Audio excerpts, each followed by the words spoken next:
Hi, this is AP Stedham of AP As We See It, live in Landover, Maryland for the 125th edition of Army versus Navy. We have our very special guest to my left, Joe Miller, voice of Navy football, and my special correspondent to my right, TJ Weist, former NFL and college football assistant. Joe, this is a big game for Navy every year.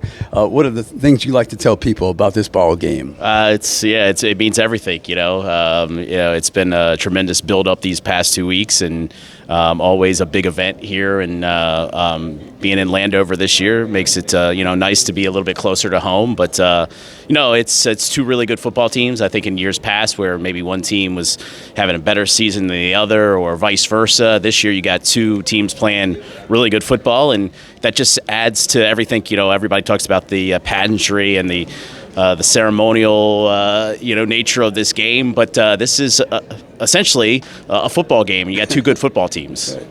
TJ. Joe, you've seen a lot of these games. What's going to be the difference in this game? Yeah, it can be somewhat trite, but you always go back to the little things. These games have been incredibly close, over the last few years, and they haven't been high scoring at all. They've been low scoring games. I think it's been like 16 or 17 straight years where 22 points would have been good enough to win this game. So when you're talking about that, you're talking about 4 or 5 plays that really make the difference in a ball game when you're talking about low scoring, tight ball games. So it's the little things. Turnovers has certainly been a big part of it. It's scoring touchdowns instead of field goals in the red zone, and it's special teams. I mean, it's, football's often like that, but and when you're talking about low-scoring, tight football games, that's the kind of difference that you'll see out there on the field. And it's been, you look at the last 3 years, 1 yard has determined this game. 2 years ago, Navy gets a stop on 4th down and 3 late in the fourth quarter.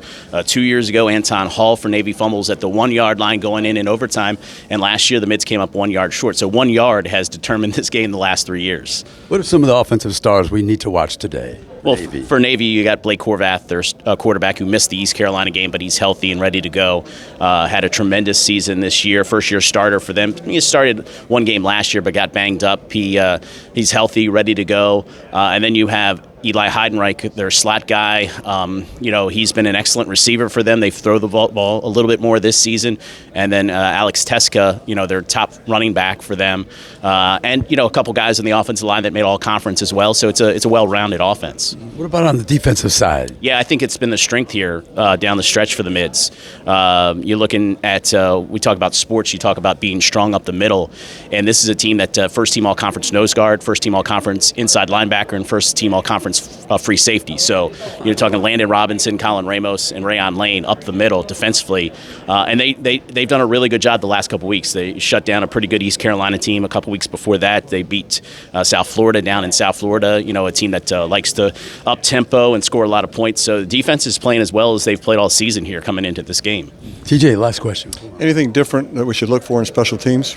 Yeah, I think that's going to be the key. Navy has, quite frankly, struggled in the kicking game here recently. Nathan Kirkwood just won for his last 3 field goals. He missed 21-yarder last week. I'll be interested to see how that dictates what they want to do when they get inside the red zone. Obviously, score and time will dictate that to some extent as well. But, I don't know. Conditions are going to be pretty good here today, so I wouldn't expect that, you would, eschew long field goal attempts, but they've struggled in the field goal game. So that's going to be one of the keys to watch today, no doubt.